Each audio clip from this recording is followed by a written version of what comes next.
Black Giraffe made this.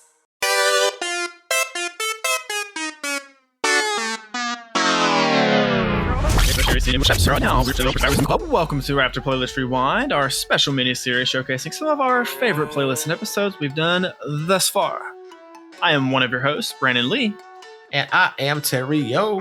And today we are rewinding back to episode number 8. Way back. Way back. To the good storytelling in music episode. Yeah, man. All I know is that she fine. That is where that one was. I definitely remember that song, but I forgot it was on this episode. Bro, the amount of joy I get still playing that song to let it is great. Introducing people to that song. It's such a good song. And also, can't go wrong with Little Dicky. Little Dicky's great. I still know every word to that song. It's phenomenal. Yeah. Also, the song that kind of was the impetus, if I remember right, for the episode in the playlist was The Drive. That one still pops up for me every once in a while, and I always have to give it a listen just because it's such a visceral experience. Yes, absolutely. And this is the beginning of the end of my life, where you start forcing me to listen to lyrics, and I have not been the same ever since. So, I say it all the time, but you're welcome. Truly, from the bottom of my heart. It's about time you opened your ears and started hearing the words, because as we say, words are important. There you go. I mean, allegedly, the beat is what's most important. Anyway, you guys can enjoy this After Playlist Rewind episode while we're on break as we continue our quest for new music and potentially new storytelling. New stories definitely on the way, I'll say. Yay. Now, this time when you tell a story, I want to see the pictures, because you know them words be hard. I need to see the pictures sometimes. Yeah. Get you a warm glass of milk, tuck you in. Oh, yay! It's a new playlist and a coloring book. I can color inside the lines. Okay.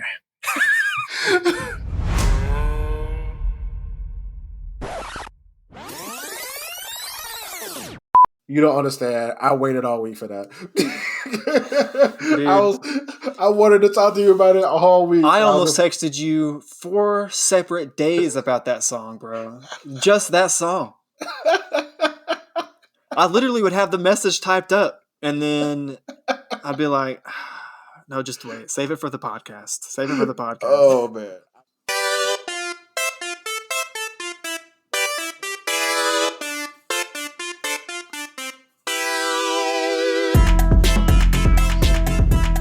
Welcome to After Listen, the music discovery and discussion podcast. I'm one of your hosts, Terry O.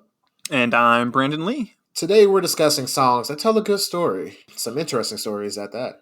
As always, you can check the show notes for song links, as well as ways to support the artist.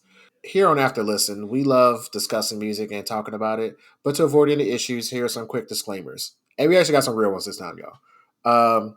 Number one, our golden rule, we respect everyone's opinion, regardless of how wrong and terrible it may be.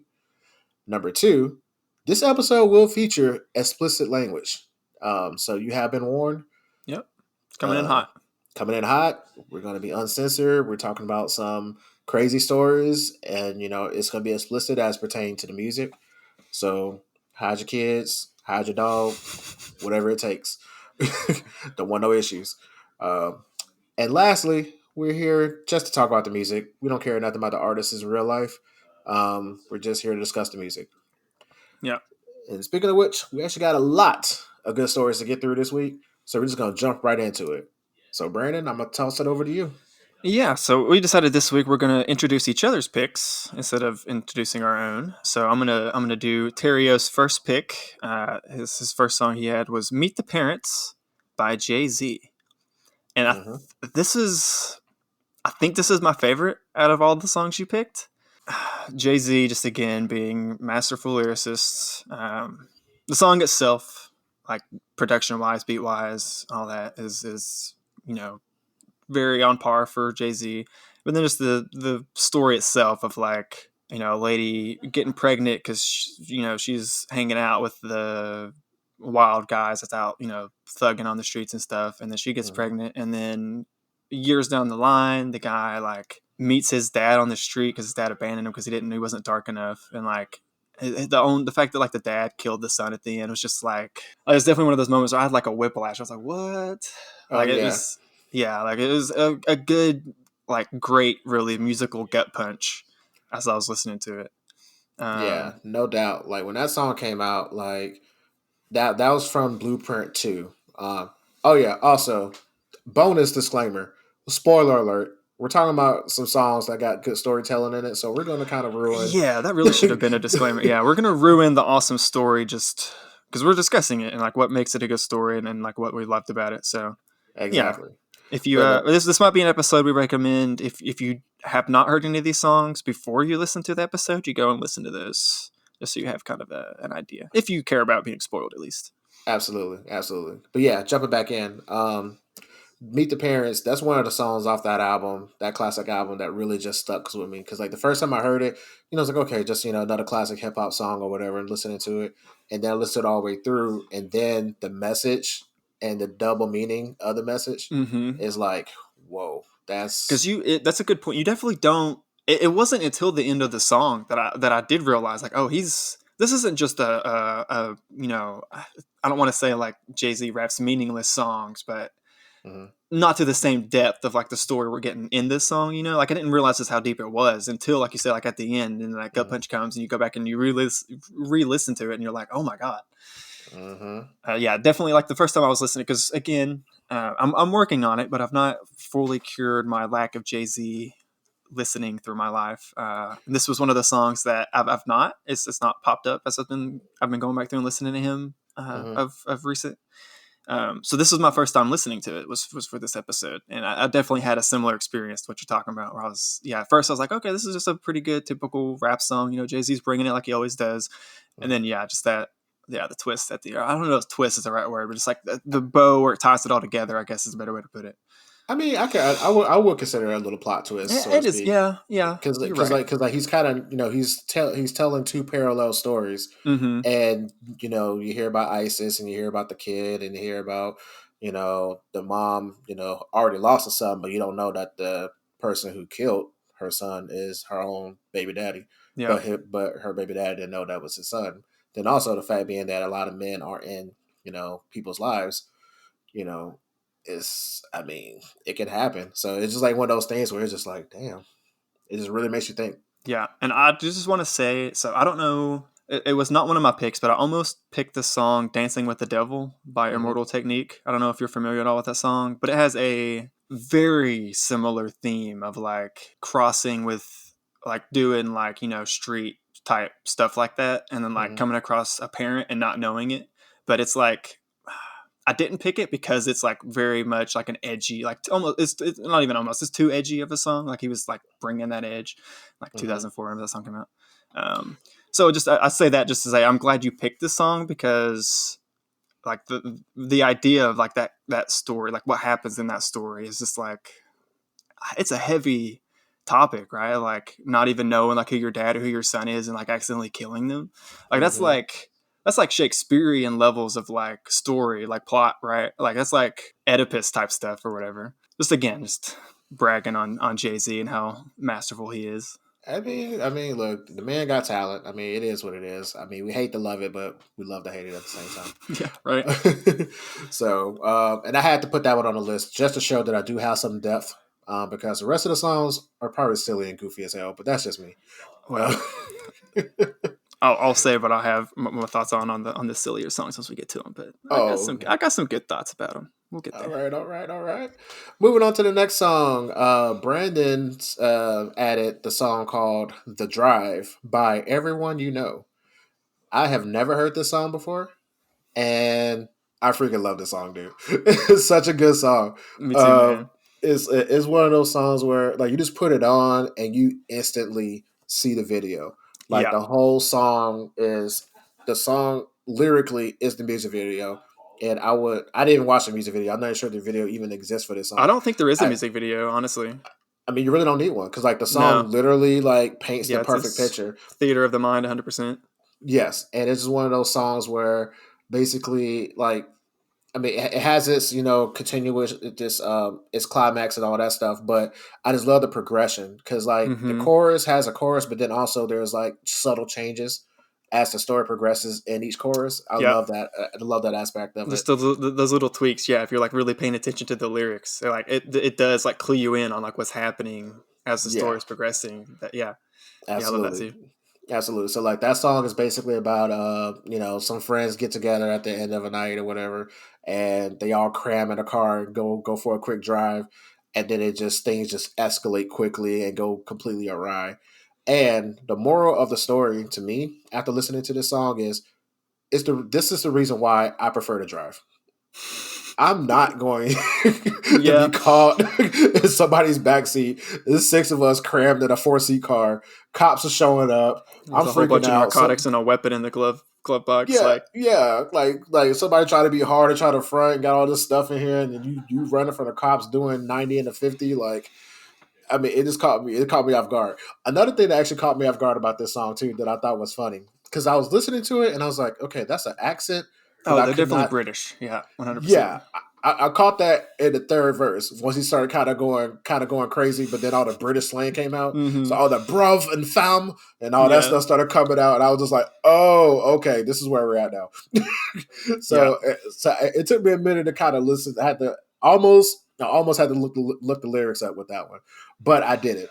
And I was like, I had to make sure. I was like, let me get some good quality headphones and make sure I actually pay attention to the lyrics on that one. But yeah, Well, I also like this song because it has like a after the second verse, and I think after mhm, the second replay of the chorus, it has the little I don't know if call it a hook or I guess maybe a bridge is probably the technical term, but where yeah, it's like oh well, just another story to tell, and like, I think yeah, they end the song with that. Like that to me is like really just encapsulates what all the entire song is about because like in that third verse you do get the whole, for me at least, it's like the first time I listened to it for sure, like you get that spike of adrenaline, right, when they're like yelling at each other and you feel mhm, like you're in the car with them as they're going 90 down a highway trying to evade the cops or whatever. yeah, um, and then again, spoiling the song, they end up getting away from the cops and it ends with them pulling over and the driver's like, what were you worried about? And it's like, it's just another story to tell. That's all it is. This yeah. whole song is just a crazy story that happened one night. Like it wasn't a life changing event or anything, just another crazy story to tell. And I don't know, it's kind of beautiful to me. It was beautiful, but it was also like gaslighting at the same time. Because like I'm sitting there like listening to the song, and he was like the guy turns around, like, "What are you worried about?" I'm just like, "What? Like, why It's like, are dude, you my not heart is worried?" pumping right now. What do you mean? What am I Right? worried about? I'm I'm sitting already here listening like, to the song. yeah, I'm the one listening to it like on repeat. I'm just like, yo, like I'm sitting still and I'm like looking around my shoulder for the cops and see like Right. somebody trying to come get me. But yeah, like I would say out of the songs you picked, this one it's a tie for number one. This one was whenever you picked the topic for us. This was like the first one that came to mind. And this is also one of the songs I was originally going to plan to use this song for another topic. Hmm. The topic of you have like one song by this artist in your playlist, like no other songs by them. This is, I don't know any other, I've not heard a single other song by these guys. I mean, you really don't need to. Like, I But this mean, song is this. just so good. I randomly heard it one day. I Mhm. gave it a thumbs up on YouTube, but now it randomly pops up from time to time. And so, yeah, this was like, I had just heard it. It randomly came up for the first time in a while, like sometime last week. So whenever you mentioned, like, yeah, I wanted to do this, I was like, oh man, immediately this one came to mind because it just is so evocative, I guess. Like the imagery, like you said, is you really see it clearly in your head. And I love that. Absolutely.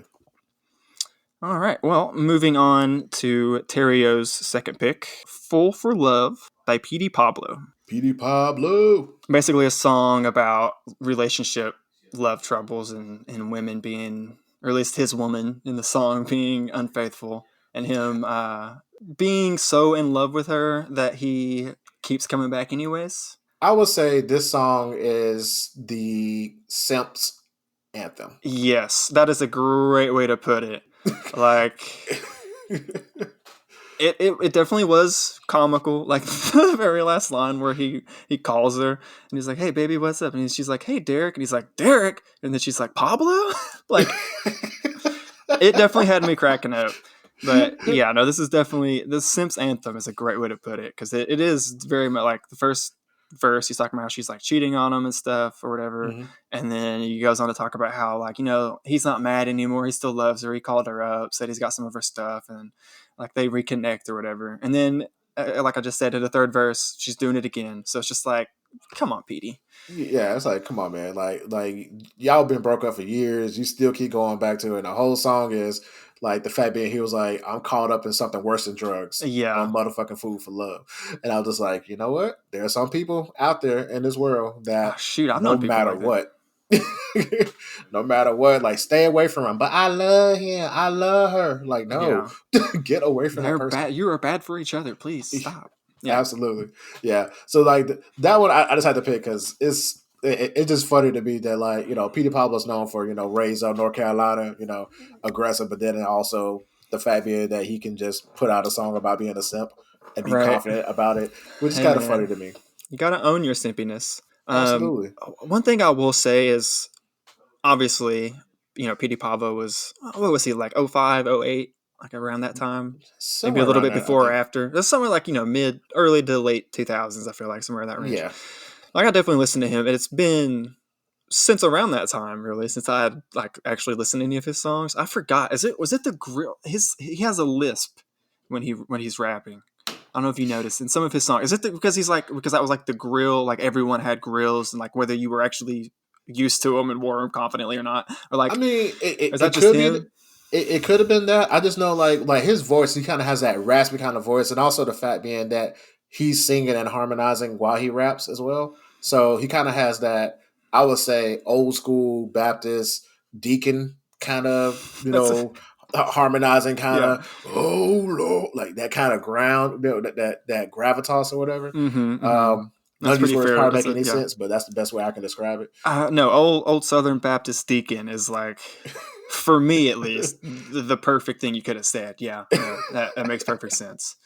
Only reason I just bring it up because like I caught like as I was listening, I was like, is that a lisp? Is that because he's got grills in his mouth? Like, what is that? Just like you said, raspiness. It didn't like. I don't want to say it was like a negative thing. It's just something like once I noticed it, I couldn't unnotice it. If that makes sense. Yeah, that does. So I was like, it was kind of taking me out of it. I had to like kind of try to force myself to ignore it. But again, it was a funny song. I dug it. Absolutely. It's been a long time since I've listened to Petey Pablo, so it was kind of nice, like a throwback, just to hear his voice again. Yeah, and for those who may not be aware, he is still out here. So he actually released a couple of new songs, I want to say in 2022. Really? Not bad. Yeah, it's independent. I had no idea. It's super independent. Petey went through a whole journey. He was on Jive, major record label, then went to Death Row Records for a hot second, and then other stuff happened. But he's back independent, so we'll talk about Petey somewhere down the line. But okay, yeah, I definitely love to dive into that at some point. Oh yeah. I honestly thought he was like just retired, just living life somewhere, you know. No. He's still out there kicking. Like I said, honestly, like the stuff he did on the West Coast was actually some pretty good stuff. But I don't think too many people heard it because it was that whole Suge Knight, Death Row, and now that Snoop Dogg owns Death Row, maybe he'll go back. Who knows? Moving along, next pick from Brandon was the classic "Cats in the Cradle" by Harry Chaplin. So this song, okay, I'm not sure how I'm going to skirt this and not offend anybody. I've heard this song before. The first time I heard this song, I got extremely emotional. It is an emotional song. It's a very emotional song, and I want to preface this.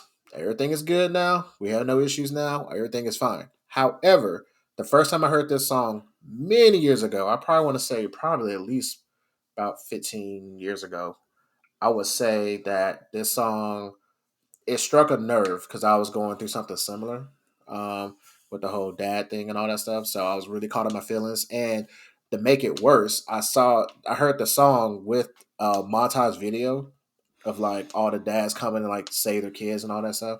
So when you put this on the list, I was like, oh, I don't know how I'm going to talk about this one, you know, and keep it genuine. So I was very familiar with this song. This song is definitely it's a gut punch, but it's a good gut punch. But it's also, it really makes you think about time and the fact being that time, it will be here in a second, and the next thing you know is like, you know, everything you're trying to prevent or everything you're trying to do. No, that's not really what I want to say. I guess ultimately, every action has a consequence, Yeah. whether it's positive or negative.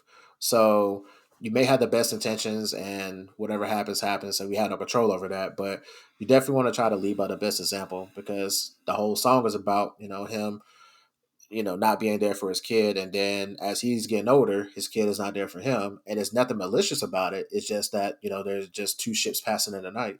And then towards the end, he's like, my boy is just like me. Like the same thing that happened to me. Like I was just too Yeah. busy. I missed his first steps. I missed this and I missed that. And again, it's nothing malicious about it, but it's just, No, because he's out, trying to provide for his family. He's out working, making sure his kid has all the things he needs to survive and thrive. But yeah, like you said, it does have a consequence of if you're leaving to go work to provide for your family, you're not there with your family. And exactly. yeah, it's this is one of those songs, man, that like I first heard this as a young child, pretty much. Mm-hmm. And like the first time I was maybe like 8 or 9 years old, right? Whenever I heard the first time about dad, like he had a similar, I guess whenever he first heard the song, he had a similar moment to you where Mm-hmm. like him and my his dad, my grandfather had kind of had that similar situation where like my grandfather worked on, he would go out on like fishing boats. So he was like a fisherman sometimes. He worked on like oil rigs. Like he did a lot of stuff where he was like gone for most of the year. Right. So like this for my dad, like I remember him telling me about it and like, as a kid, like him like kind of choking up talking about it. And so like it's always had like a Mm-hmm. bit of meaning just from that for me, because like I'm like, oh, it means a lot to him. He shared that with me, and like I've always had that connection. Now as an adult, and I am kind of constantly reminded of this because this is one of those songs that plays on the radio at work all the time. So this song is not like, oh, that's just torture. Sometimes, but it is kind of nice because it reminds me like, oh, like talking about it or like listening to it for this episode over this last week, kind of made me stop and think like, oh, I've not talked to my dad and like, since Christmas. I've not like called or talked to my parents like at all since Christmas. That's like been a couple months now. So I called my dad, and now we're planning to like take a vacation in a few months together. Like it is an emotional song, but I feel like for me, it's like there's a little bit deeper meaning and like connection between me and my own father with it. So like every time I hear it, like I immediately think of, which I guess most people probably think of their dads, but Oh yeah, absolutely. And it's again, it's just one of those songs that just really just tugs at the heartstrings and just really make you think of time, and just the fact being that we all try to do the best we can for the people we love, and sometimes sacrifices have to be made, and because of those sacrifices you can't be there for every moment. But again, it's not anything malicious. We always still make the plans to, oh yeah, I'll get back to you, just I'm busy right now, like the dog was crazy, the kids got the flu, but I would love to see but it's just one of those things where it's just like, damn, like when I want to see you, I want to see you, and it's kind of it's just one of those songs. But yeah, I appreciate you putting it on there, but also hate you at the same time because was not trying to have those kind of emotions. Okay, if you want to listen to the song and like not have those emotions, I only realized this again this last week. I watched a live version of him performing the song Harry Chaplin. Mm-hmm. Okay, first of all, he does not look in my head at all how I pictured him. I never actually saw the guy until this, and just his face as he's singing was cracking me up a little bit. Okay. Because he gets like his face gets really animated with it. It's hard to explain until you see it. And it's not like super over the top, but it's just enough for me to like, okay, it makes the song, as I'm watching that specific video, it makes it a little less serious. Like I'm able to laugh a little bit. All right. Well, moving on to Terio's third pick. Yep, we're on number 3. Pimp Council by Disturbing the Peace was the group name, right? Yeah. It was from a compilation album. Right, featuring Ludacris, Too Short, Shawnna, and Lil Fate. This one had me absolutely cracking up. So, again, a little bit about like my background when it comes to music. I wasn't super into rap like around the time when like the whole, I don't even know how else to say it besides like the pimping era of rap music, which if you were around in that era, like I remember if something was cool, it was pimping. Like that was the slang at the time, right? Or at least part of it. For my age, I will say, for like my 14, 13-year-old age group at the time. So I was like peripherally aware of like this like how do I want to say it? Like the character almost doesn't feel like enough of what I'm trying to say, but like the character, for like a better word, of like them being like the pimp type person in the Yeah, songs, you know? yeah. It's almost like a what's the word, a caricature Yeah, yeah, of yeah, pimp yeah, yeah. culture. Like it's really not like not real Exactly. pimp culture, but it's like a heightened version of it for sure. Yeah, and so just the whole song where it's like each featured artist is getting another pimp crime that they've broken or are being charged of breaking, and they're being like presented to the judge and pleading their cases or whatever. It's just, man, it was a different time of rap. Whenever that like those kind of that's like this song and those types of songs came out. It's, like you said at the beginning, like it's very silly, but I was literally cracking up the entire song. It was actually the first song as I was listening to the playlist. It was the first song that after it ended, instead of like me going on to the next song, I just restarted it. So I was Hmm. like, okay, let me let me go back. Who was getting busted for what now? Who did what? Who's what's their defense? Like it was just, oh man, it's a good one. Yeah, I love it. I I've been love it. cracking up. Oh yeah, yeah. So basically, on this song, Too Short is the judge of the Hmm. Superior Pimps Council, Pimps Court, and Ludacris, Shawnna, and Lil Faye are all on trial, and each rapper has to plead their case, and Too Short renders his verdict towards the towards the end of their verses. And It, Ludacris was the only one who got out, who got off. Ludacris is the only one that got off, but even then, like I'm like listening to his lyrics. I was like, nah, man, he should have been locked up too, Yeah, right. technically. But like, it's just I love that whole era of Disturbing the Peace and Ludacris when he's first coming out, because it was I love when hip hop was fun and just silly. Yeah. Like the Redmans and the Ludacris's, like all this, the whole skit era. Like I love Hmm. that, that You time definitely you frame. don't get like you definitely don't get like this style of skits anymore, because again, like I said, it's I feel like kind of in that era. But even just like outside of that, there's not a whole lot of skits. I mean, you do get it randomly sometimes, but there's just not a whole lot of just like cutting loose and having fun with it. I feel like it's so a lot of it is so serious nowadays.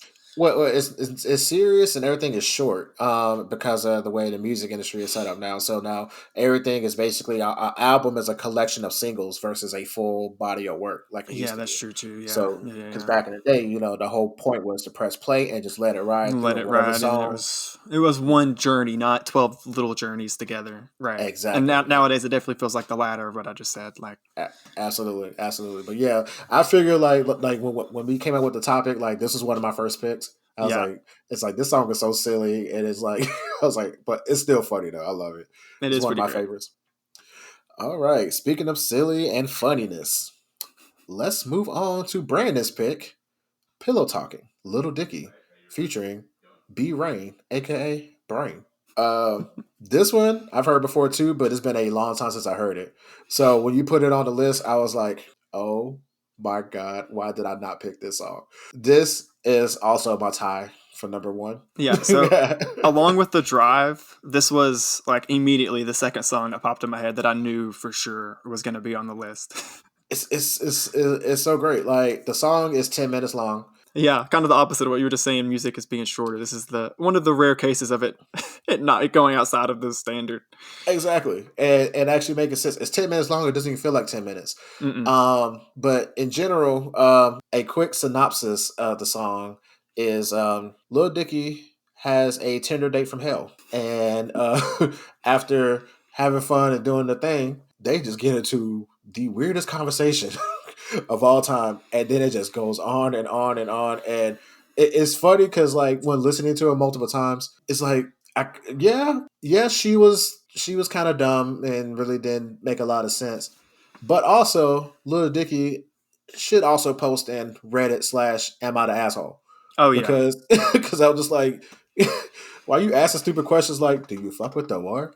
And then like expect to get like a straight answer back. I was like, man, which like, also for anyone who's not heard the song, Little Dicky, excuse me, does sing or rap both parts. He raps both himself and his date and his brain. and his brain. Like it says featuring brain, but it's literally his brain. His own brain is on the track with like altered voice or whatever.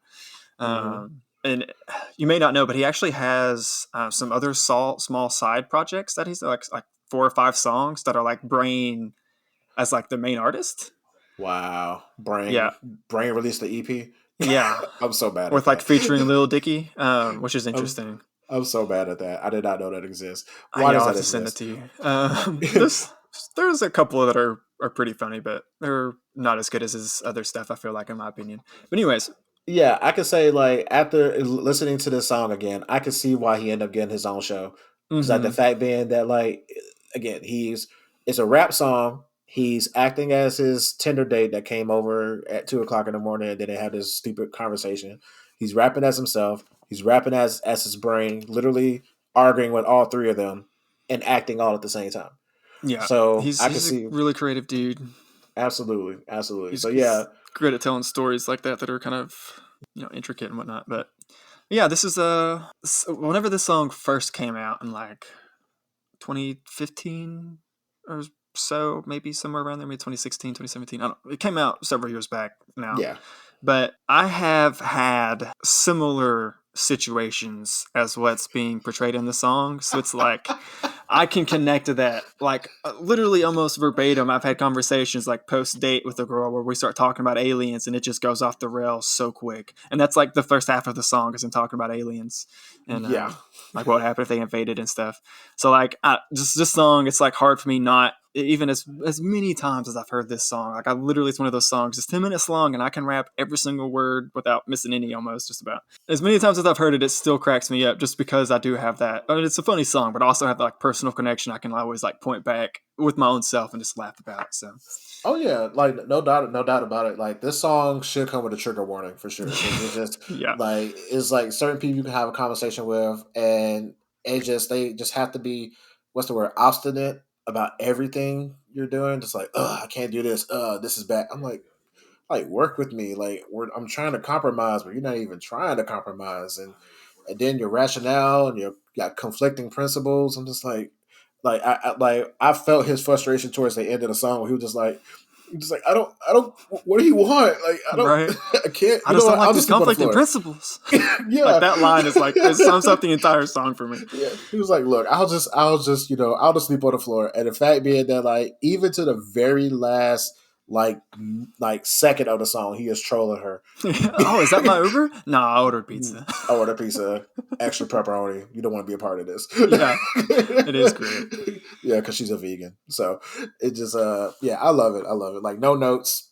The song is flawless. I feel like there was a music video for it at one point. I think. Oh, there definitely is a music video where they have an animated brain hops up on the bed. That's what I thought. John C. Reilly plays God. Oh wow. That's crazy. Yeah, it's. I would recommend if you've never listened to the song, watch the video as your like first time. I think it will enhance. Even if you've listened to it and you've not watched the video, definitely watch the video. It will enhance your listening experience with that one. No doubt, for sure. Well, all right. Well, we're going to take just a very quick break here, and we will be back momentarily to finish talking about the rest of our epic story picks. Yeah. And we are back. Welcome back. Awesome. All right, so moving along, we're going to get into Brandon's pick, his next pick. 18 in Life by Skid Row. I have never heard of this song before. It's okay. I wasn't really blown away by it. Granted, I've been forced to listen to a lot of hair metal bands and stuff, at my job. So I'm used to like the Foreigners and the White Snakes and all of that. So it definitely, has that vibe. For sure. Yeah. So while listening to it, I was just like, okay, what is this song telling me about? So, because, in between all the screaming and stuff, it was kind of hard to kind of hear like some of the lyrics. But basically the story is about basically somebody turning 18, thinks he's grown, picks up the bottle, and just kind of just starts wilding out. Am I missing anything? Yeah, I think you might not have maybe didn't pay close enough attention to it's like the very last end of the final verse. So I'll break it down for you. So you are right. It is about a guy, Ricky. 18, talks about how Ricky was a young boy. Yeah, like the first 75-80% of the song is just talking about how It's kind of like it introduces Ricky and says, he's kind of going wild, and then it has the verse or the chorus rather of 18 in life, and you're like, okay, why is it 18 in life? Like someone who's like in prison or whatever, like waiting to be have their execution. And then the next verse comes in and Ricky does, gets a little bit more wilder. And then the very last verse is him. I'd have to look at the lyrics. I'm probably going to butcher it a little bit, but basically he's like, hold my beer, look at this, and ends up killing a kid because he's drunk and shoots a gun. And so like the very last line is like, killed a little boy or a little girl. I forget which one it is. And so that's why he's 18 in life, because he was just a young, dumb kid wilding out, made a stupid mistake, shot a gun randomly. It happened to hit a kid. Damn. Yeah. I missed that one. It is. I definitely agree with you. His the singing does not make it easy to kind of pick up on the lyrics on this song. I'll agree to that. This is another one of those songs that, like, again, my dad. I think this is just. I don't know if it has necessarily like a deeper meaning to him, because I don't think he's like had anyone in his life that's like been through anything like what the song's talking about, as far as I know. But it is, I think, one of those songs that for him, like, because he was big, like, whenever the hair metal bands were coming up, that's whenever he was like teenager into young like adult age. And that was like definitely the style of music like he was like really big into at the time. And I think this was just maybe one of those, like a good example of him as a young man, like hearing a song that was like, oh, like music can like tell a story like this. And so that's why it meant so much to him. And so he would play this song a lot as a kid. I guess it's one of his favorite songs, like I said. And him just, even as a young kid, like him explaining to me like the meaning behind the song. Just always has had this. This was another one. This wasn't an immediate one of the songs that I wanted to put on the list, but as soon as like we were kind of sitting here talking on call together or whatever, and you mentioned like wanting to mix it up and maybe throw some like rock songs or stuff. As soon as you said that, this song was like pop right in there, huh? Yeah, I was like, oh man, that's like immediately this one popped in my head, just because again, like I have that. Since I was a kid, I've kind of had this song as like an example of, oh, this is a good song. Like we'll tell a story, and it kind of hits you at the end, and blah blah blah blah blah. Yeah. Like I said, I mean, like ultimately, it's not a bad song. It's just, to me, it's just one of those songs that just didn't hit me like that, because I don't have that nostalgia for that era like that. Now, granted, like I said, I do like some songs, and in that time frame, but I've came across some people that just, if I don't know this, Aerosmith song, like I was like the spawn of Satan. It was like, I'm sorry, that's not my jam. But right. I mean, it was one of those songs I listened to, and I was kind of like, okay. Yeah, well, I will say I'm not a huge hair band 80s rock band like a fan. Like there's just, it's really just like randomly songs like I'm kind of a fan of this song, but again, it's more so just because like it popped in my head because of the connection and like listening to it from my dad growing up, more than like this is one of my favorite classic rock songs I got to put on. It just yeah, but it is. I mean, it is good. Don't get me wrong, but yeah, I'm not the biggest fan of hair metal, but again, it just fit the theme. Yeah, it was very quickly in my head once we started talking about or thinking about songs that have like stories that conclude nicely like that. Yeah. Okay, on to Terrio's next pick. This one was near the top for me, I think, honestly, of my favorites for what you picked. So it's He Had It Coming, or is Cell Block Tango the official name? Like He Had It Coming is like, I was kind of confused on that, on what is, or is it just as all of that the name Cell Block Tango in parentheses He Had It Coming? Kind of sort of like that. If you told someone He Had It Coming, they'd probably know what you were talking about, right? More than if you just said Cell Block Tango, or maybe I'm wrong in thinking that. I would say the correct answer is yes. Okay, that's about what I should have expected. So this song is by, let me get to that part. This song is by Queen Latifah and Lil' Kim featuring Macy Gray. It's basically just a one long song about how they beat up, stabbed, basically got back at their mans because, as the song says, he had it coming. And they're basically like, I think a lot of the song at least is like them like rapping like they're talking to a judge and like saying stuff like, if you were there, you would have done the same. And it's just like, you don't hear enough songs like this from women artists. I feel like you get stuff like this all the time from like men artists, but it was just nice to hear. It's nice to hear Queen Latifah because I'm not really listening to Queen Latifah like hardly at all. So that was kind of cool. He had it coming. Like it's one. This was the one out of all of the songs on the list. This was the one that got stuck in my head. I would just be at work. He had it coming. Da, da, da. Had himself to blame. Yeah, it's catchy, man. It's super catchy. And then so here's the thing. So this song came off of the Chicago soundtrack that Queen Latifah was a part of, like the movie. So she played, I think, Mama Morton. And so it's an actual Broadway play and everything, and she actually like really sings and everything.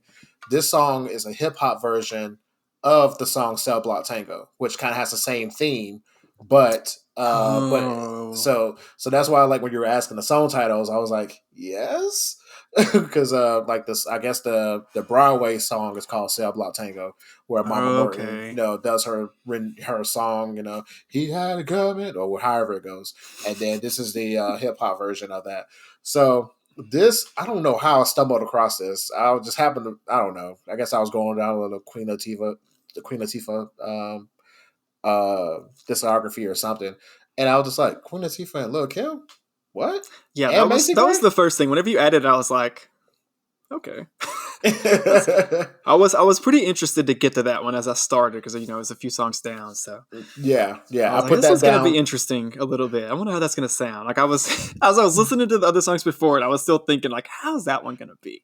Yeah, honestly, and that's like kind of the like reason I put it on there, because so being a little transparent, like this one was a hard one. Like, you think this is a lot of songs that we're talking about? We have infinite like amounts more that we wanted to put on here, but we try to give a nice little concise. So there will be a part 2 and a 3 and a 4 down the line. So brace yourself for it. We're going to talk about this a lot, because there's so many good songs out there that tell a great story or a great narrative that we couldn't possibly fit it all into one concise list. For sure, yeah.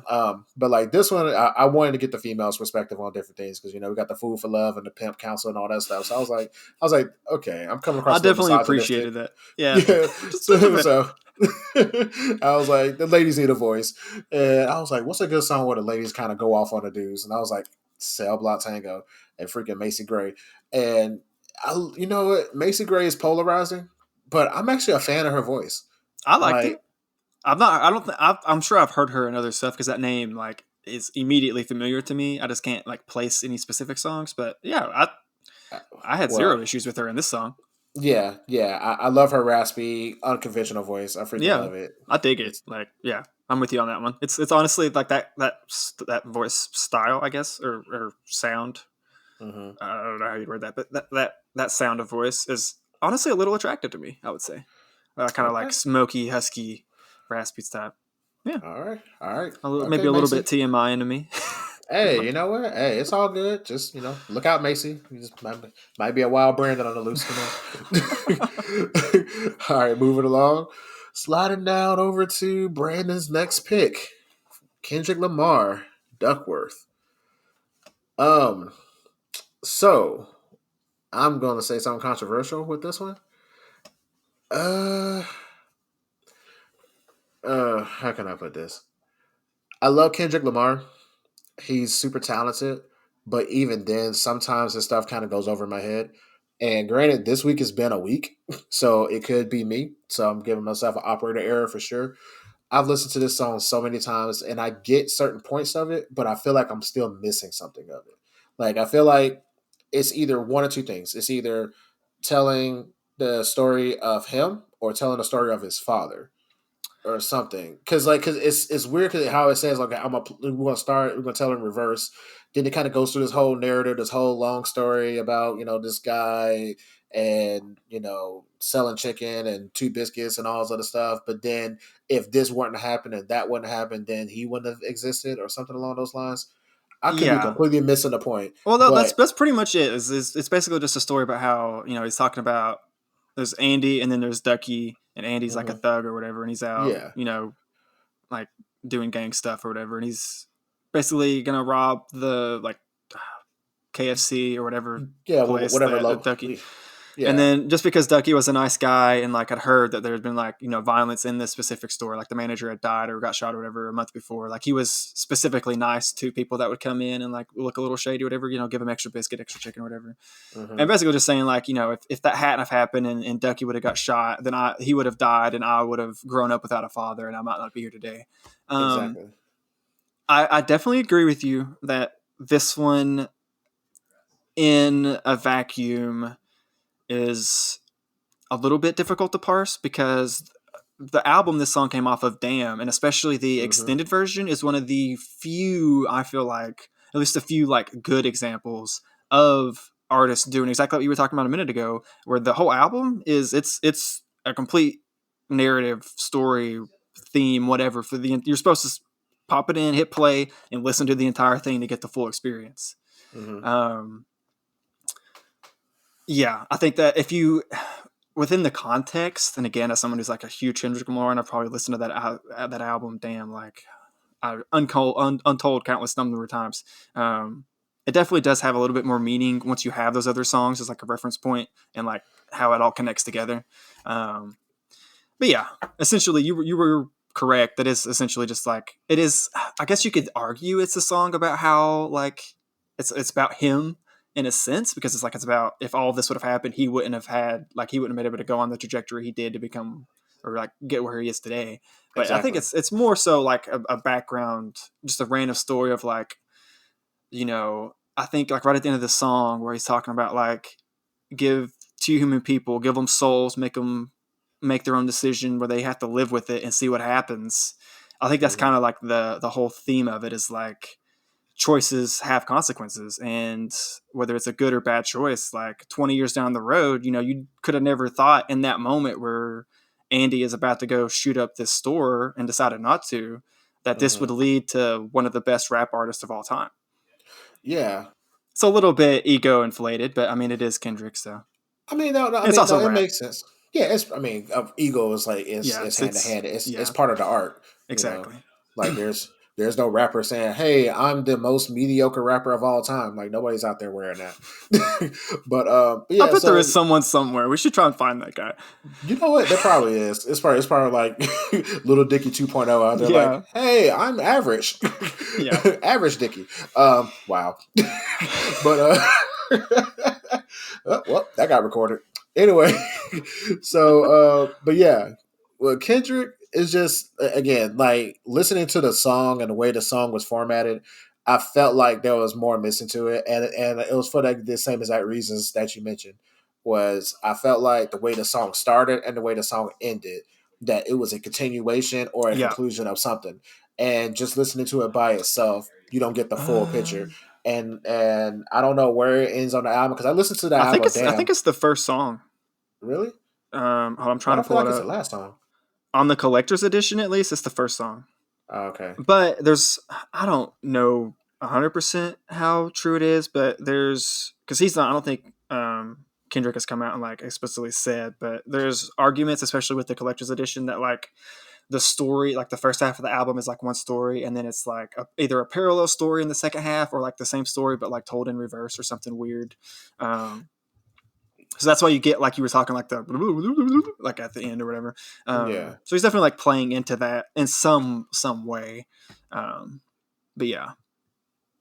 Okay. Definitely adds more context with the rest of the album. Okay, so I just pulled it up real quick for reference. So it was the last song on the album. On the original? On the original, not the okay, you're right. On the original. And then on the collectors, they flipped it. Blood is the last song and Duckworth is the first. Interesting. I think that was where that theory of like he's doing like what I said before. I think that's where that came from. Whenever the collectors came out. Yeah, just flipping it around, doing a Missy Elliott, flipping it and reversing it. Yeah. But it's just one of those things where like I admire Kendrick. The guy is super talented, super smart. It's just you got to be in the right headspace to listen to Kendrick, unless he's popping up as a feature. If he's featuring, you might as well just get off the track because he's going to body you. Yeah. But it's just listening to his album, you definitely have to be in the right headspace. You got to be in the right headspace, and you almost have to like sit there with a pen and notepad, like writing stuff down and like deeply analyzing it, or do what I do sometimes and just pull up Genius and like cross-reference what your own thoughts are with what they're saying. I mean, yeah, you gotta do homework to listen to his music Yeah, sometimes. it's pretty lyrically deep for sure. Well, on to Terrio's next pick, Dark Days featuring YungBuk by Twista. I gotta be honest, this was much like you just said. This was a song where I listened to it several times, and I'm not 100% sure what like the narrative story was. I dug the song like out of the gate. The first like couple of lines was like "ladies and gentlemen" and "ladies and aliens," and like just YungBuk coming in with his silky smooth like Mm-hmm. flow and tone in that first verse just like drew me in. And of course, Twista always goes buck wild anytime Absolutely. he's on a song. So he absolutely murdered it at the end. But yeah, I was listening. Actually, was listening to it. I listened to it back to back right before I hopped on here to record this episode because I was still trying to figure out like, okay, what is like the overarching story of this? Like, it's a great song. I love the song. I love the song, but I was hoping you can enlighten me a little bit. Maybe I was just going. This one was going over my head. Yeah. So basically, I was gonna make this song fit one way or the other because the song is so damn good. It is a really good song. I'm whether it it's- fits or not, I'm happy you put it on here just so I was forced to listen to it over and over again this week because it was Absolutely. very enjoyable for me. Absolutely. So the argument I'm making for this song in particular is the way YungBuk from Psychodrama, not to be confused from YungBuk from G Unit. This is the YungBuk from Psychodrama that predates YungBuk from G Unit. Isn't the one from G Unit like BUCK? Yeah. Okay, Yeah, this one's YUNGBUK. Yeah, I think that was mainly like semantics because of all the litigations and all that stuff. But ultimately, for those fans who are familiar with Twista's work, YungBuk and Twista go way back. YungBuk from Psychodrama, they go way back to Twista's first album, Adrenaline Rush, and like he's like they do frequent collaborations to where usually like YungBuk is always like on the first song from Twista's album, and it's always the contrast between his voice and Twista's voice. It is a nice contrast. I mean, I feel like I can't really stress that enough. Like you come in with him smooth, velvety, and like it just really just the tempo of it just draws you in. And then as you're drawn in, that Twista just comes in, and it's like, oh god, yes, get it, Twista. You get from like drawn in to just like just like super high out of nowhere. It's oh man, it's so good. It's so good. So basically, like this song, Dark Days, the way I look at it is like the way YungBuk narrates the song, to me, feels like a good storytelling situation. So ultimately, it's a bang, bang, bang, shoot 'em up kind of song. But just the way YungBuk narrates the song and gets you into the song, it kind of gets you in the mind frame of someone who would potentially have to use, a gun or defend himself in some form or fashion. So that's the way when I first heard the song, number one, soul, just because it's Twisted and the way the song is set up, but just the way, just how he really narrates the chorus, it kind of just puts you in like somebody's like painting a picture. Dude, So, the chorus in particular was painting a picture is that's man. Props to you on how you just worded that because that's literally like it's just. Yeah. I mean, there's no notes. And then again, my number one complaint about this song is this is a new song. Twist has been in the game for many decades now, so this is a recent song from him. I think this song came out in either 2022 or 2023, somewhere around there. But this song, he had to follow the norm of making a song less than 3 minutes. This song could have easily been 7.5 minutes long, and I would not have batted a tear or eyelash. I would have just been sitting here just like, okay, can you give me some more? Like, the song is so good. So the fact that it's like the shortest song on our playlist, the song was like on like 2 minutes or something. And the fact being that we both had to listen to it 5 or 6 times in a row, not because we wanted to parse the lyrics, it's because the song is so good. Yeah. And the fact, again, I just love how it's just narrated very well. And then they kind of go into it, and then YungBuk just illustrated, and me being a music producer mind frame that I am, the fact that he's like, ladies and gentlemen, aliens, whoever who can listen, we over here destroying Ableton, Reason, and Fruit of Loop beats. I'm just like, which, dude, honestly, I'm not like usually super like listening to the production. The beat on this track is it's dark and ominous Yes. and it's hard to like put into words. Just the feelings it evokes, like just the beat by itself. I could listen to that just by itself and I still love it because it's like like Yep. oh man, it's And the choir and all that stuff. So yeah, that's the word I was looking for, ominous. So yeah, so the narration and the ominous nature of the production and the way the vocal delivery, it just really puts you in that mindset. It puts you in a dark room with like rain going on outside and like there's like a murder that just happened. Like that's like the vibe you're getting for sure throughout just from the beat, and then you add everything else. Yeah, absolutely. Like I guarantee that like somewhere down the line, somebody's gonna use the song for a movie trailer. Oh, if it's not happened already. Exactly. Yeah, no, I could easily see that. Which, just for the record, you were right. 2021 is when the album came out that Dark Days is off of. Sweet. But man, yeah, that one I just want to say, just pure listening wise, might have been my favorite. But as far as like for the discussion, I don't know if it was my favorite. But pure listening wise, I think like this was the one like I'm definitely gonna be listening to this one like weekly from now on, probably. I mean, I am literally listening to it right now in my other ear. No, I'm just kidding. But it is. I wouldn't even blame you if you were. Honestly, you'd be like, "Okay, pause. We're gonna pause the podcast just to listen to this song one more time." Right. I'm kidding. All right, now moving on to the last song from Brandon's playlist. Not playlist, but the songs chosen for this topic. "Wet Dreams" by J. Cole. This song needs no explanation because I will say no matter what you're into or who you're into, if you are a male identifying person, this is something you're probably going to go through at one form or fashion. And the fact that he sat there and rapped my entire life, I don't appreciate that. Yeah, I definitely felt like attacked a little bit first time I heard the song. I was like, man, was he looking at my diary? What's up with this? Right? I was like, yo, like, this is like, get out of my head, J. Cole. So, I mean, it's basically a classic coming of age story. First time being intimate with somebody, you know, particularly, you know, with the girl that you really love or whatever. As a young man in particular, and like the anxiety, the stress, the uncertainties, the like fake confidence and gravitas he tries to like come with whenever he's interacting with her, like just everything about it, like you said, is like it's hard to imagine someone who didn't experience at least parts of what this song is discussing as they were like growing up. Because and like for him to just come out and like, again, I'm a huge J. Cole fan because he's so good at like kind of bearing his soul, so to speak, on his songs, and he's like very open and like not afraid to rap about, you know, stuff like this. This was actually the very last song. I don't know why it took me so long to remember this song, but this really should have been like one of my first picks because I've been listening to this song pretty regularly since it came out, like 10 years ago now or so.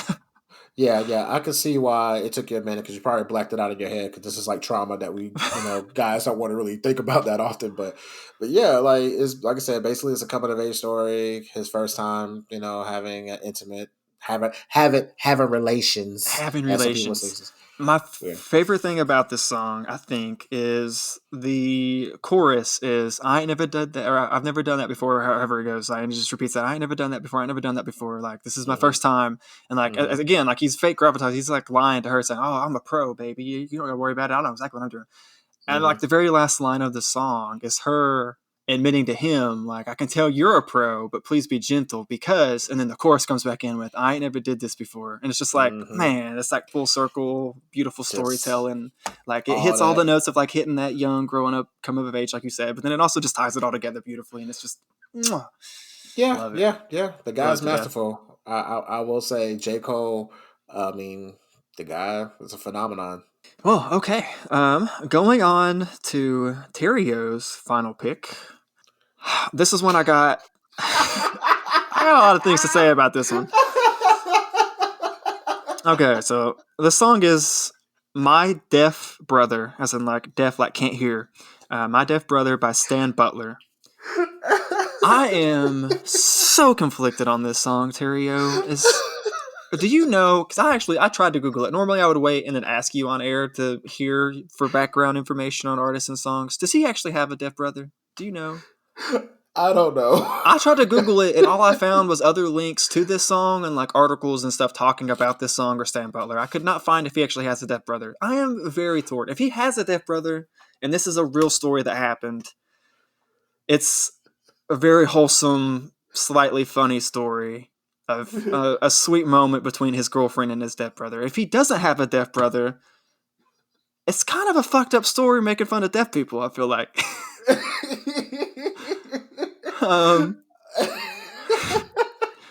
And I've bounced from one side to the other all week long, and I cannot figure out where to land.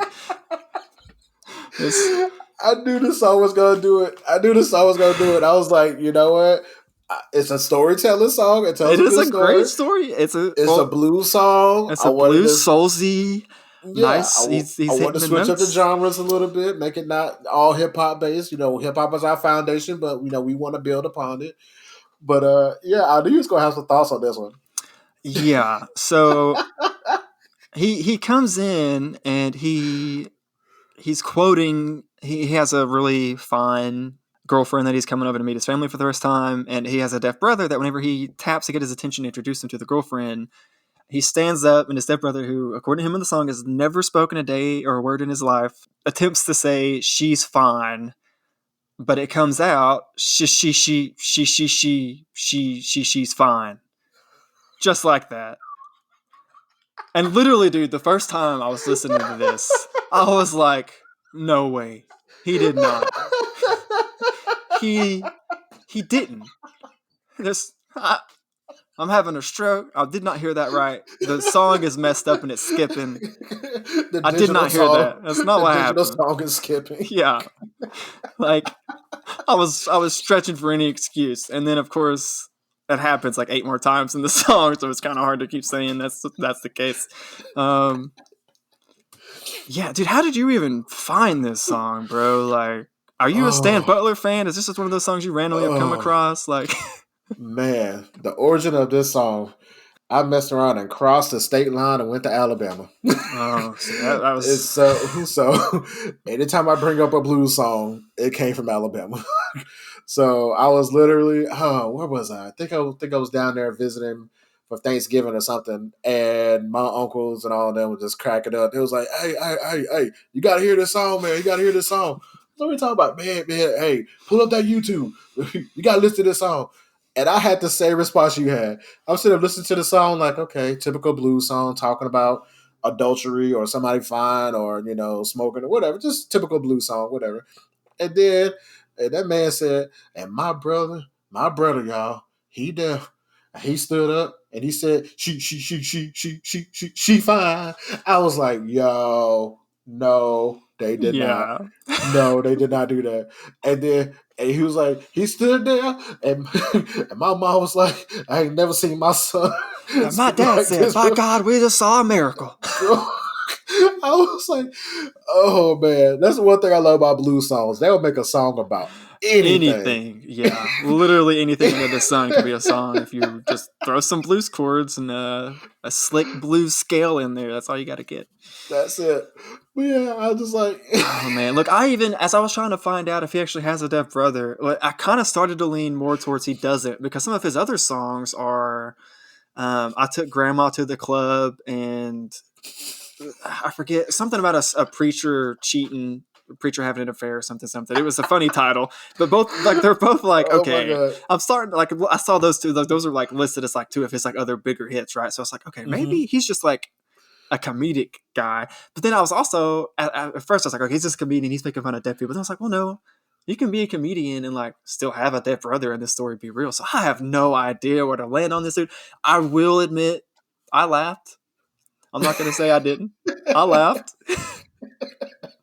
I straight up did. I ain't gonna lie. I laughed pretty hard. Yeah. It definitely caught me off guard. Oh man, when I heard this for the first time, I laughed so hard down there in Alabama with my folks. I was like, "Where do y'all find these songs?" And apparently, that's what's popping down there. And and ever since then, like it's just, This is the reason why I love blues. I mean, granted, some of the topics are just way out there and just outlandish and just straight up cartoony, but it's still funny though, and it's good music. And that's the thing. It's like It when the was. I song. mean, he was very harmonic. He was. Oh yeah. He's a good blues singer. Like, just you take the subject matter out of it and just listen to the quality of his voice. He's a very good singer. Oh yeah. Just again, just it's She, the context of the song. She fine. And like the fine is like a beautiful note. Like she fine, and he like holds the fine really nice. Yeah. But then it's just like you can't even really appreciate it because you're cracking up from the she's before. Oh man. Oh yeah, I love That it. one was definitely. I even went and asked this lady that I work with most days. This was I think like Wednesday this week. I went in and I was like, okay, because I'd heard the song a few times at this point, and I was just like, again, I didn't know. I was one side on one day, and then like at the end of the day, I'd be on the other side on like where I landed on it. And so I asked her, I was like, have you heard of Stan Butler and this song, My Deaf Brother? And she's like, no. What's it about? And I was like, well, it's about a guy. He has a deaf brother. And I basically just gave her the synopsis or whatever real quick. And I was like, yeah, so like whenever he stands up, and I just told her because we were at work, so I couldn't really have a chance to like play it for her. But just like telling her without playing it for her, just telling her like, yeah, so he sings up and he quotes his brother going, she fine. And she went and like covered her, like put her hands over her mouth and was like, and I'm like, right? I can't decide if it's bad or not.